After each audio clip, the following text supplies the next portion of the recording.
Every 3 years, voters consider a replacement levy that provides nearly 14% of funding for Spokane Public Schools. The upcoming levy renews funding that fills the gap between what the state provides and the actual cost of services for our SPS students.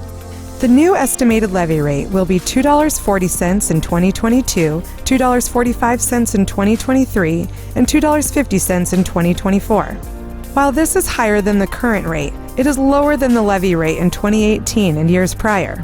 With a projected loss of state funding over the next 3 years, the upcoming levy will help maintain existing programs. It will also allow the school district to restore some programs that saw reductions when state funding changed in 2018.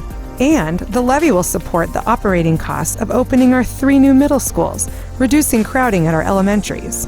Our local levy is an investment in our students and the future of our community. The replacement levy is on the February 9th ballot. Please remember to vote.